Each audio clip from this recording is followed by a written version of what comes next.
13 अक्टूबर 1972 Uruguay से उड़ान भरता एक विमान जिसमें सवार थे 45 लोग, एक रग्बी टीम, उनके दोस्त और परिवार। लेकिन जब ये विमान एंडीज पर्वत से टकराता है तब शुरू होती है 72 दिनों की भयावह कहानी। एक ऐसी कहानी जिसमें इंसानों ने जिंदा रहने के लिए ऐसा कदम उठाया जिसे सोचकर आज भी रूह कांप जाती है। यह विमान उरुग्वे एयरफोर्स फ्लाइट 571 कहलाता था। विमान में रग्बी टीम, उनके दोस्त, परिवार और क्रू मिलाकर 45 लोग सवार थे। 13 अक्टूबर 1972 को विमान ने उरुग्वे से चिली की ओर उड़ान भरी,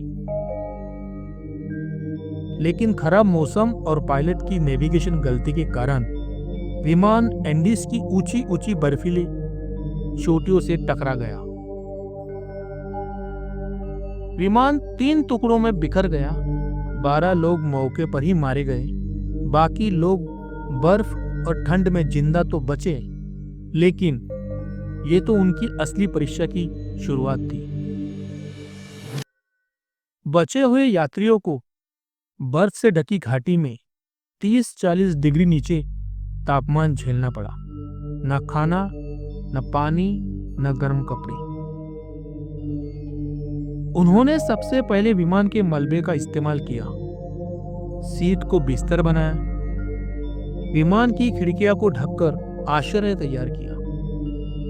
खाने के लिए शुरू में जो थोड़ा बहुत स्नैक्स और चॉकलेट बचा था उससे गुजारा किया गया, लेकिन कुछ ही दिनों में खाना खत्म हो गया।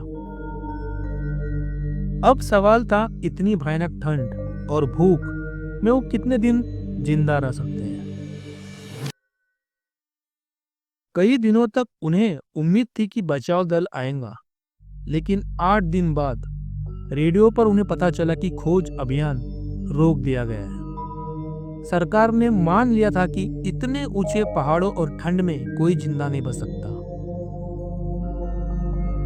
अब उनके पास 2 ही रास्ते थे, या तो मौत का इंतजार करें या फिर जिंदा रहने के लिए कुछ ऐसा करें जो इंसान की आत्मा तक हिला दे। दिन बीतते गए, भूख बेकाबू हो गई। बर्फ में कोई जानवर या पौधा नहीं था। कुछ बचे हुए यात्रियों ने एक ऐसा फैसला लिया जिसे सुनकर आज भी लोग कांप जाते हैं। उन्होंने कहा, अगर हम मर गए तो बाकी लोग हमारे शव का इस्तेमाल कर लें ताकि वो जिंदा रह सके। और यही हुआ। जिंदा बचे लोगों ने मृत साथियों के शव को खाकर खुद को जिंदा रखा। यह फैसला आसान नहीं था। बहुत से लोगों ने पहले मना किया, रोए, प्रार्थना की, लेकिन अंत में सर्वाइवल की मजबूरी ने उन्हें यह करने पर मजबूर कर दिया। यानी इंसानों को इंसान का मांस खाना पड़ा। इतिहास की सबसे दर्दनाक सर्वाइवल स्टोरी में एक। 22वें दिन एक भयंकर तूफान आया और 8 लोगों को अपनी जान गंवानी पड़ी है। अब सिर्फ बचे 19 लोग। भूख, ठंड और मौत का डर, यह सब उनकी मानसिक हालत पर गहरा असर डाल रहा था।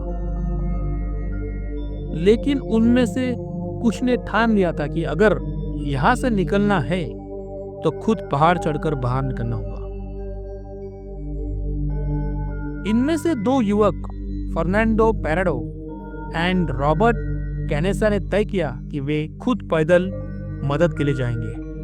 उनके पास कोई सामान नहीं था जिसकी मदद से वो पहाड़ियों पर चढ़ सके, चट्टानों को पार कर सके।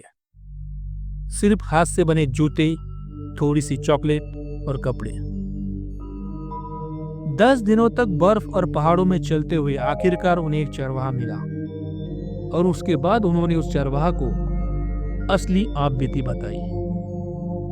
उसके बाद उस चरवाहा ने सरकार को खबर दी। 20 दिसंबर 1972, यानी 72 दिन बाद, बचाव दल पहुंचा और 16 जिंदा लोगों को बाहर निकाला। यह इंसानों के साहस और जिंदा रहने की चाह का सबसे बड़ा उदाहरण था। जब पूरी दुनिया को पता चला कि ये बचे हुए लोगों ने इंसानी मांस खाकर खुद को जिंदा रखा है तो बहुत विवाद हुआ। कुछ लोगों ने इसे अमानवीय कहा तो कुछ ने कहा सर्वाइवल में ये फैसला सही था। बचे हुए यात्रियों ने कहा हमने ये भगवान की मर्जी मानकर किया है। हमने अपने दोस्तों को खाया लेकिन उनके शरीर ने हमें जिंदा रखा। वो हमारे लिए बलिदान बन गए। तो दोस्तों, द एंडीज प्लेन क्रैश हमें यह सिखाता है कि इंसान जब मौत के बिल्कुल करीब होता है तो जिंदा रहने के लिए कुछ भी करता है। ये कहानी सिर्फ डरावनी नहीं है, ये साहस, विश्वास और सर्वाइवल इंस्टिंक्ट की सच्ची कहानी है। 16 लोग बचे लेकिन उनका जिंदा रहना आज भी दुनिया को हैरान कर देता है। सवाल यह है, अगर आप उस स्थिति में होते तो क्या आप भी वही फैसला लेते हैं?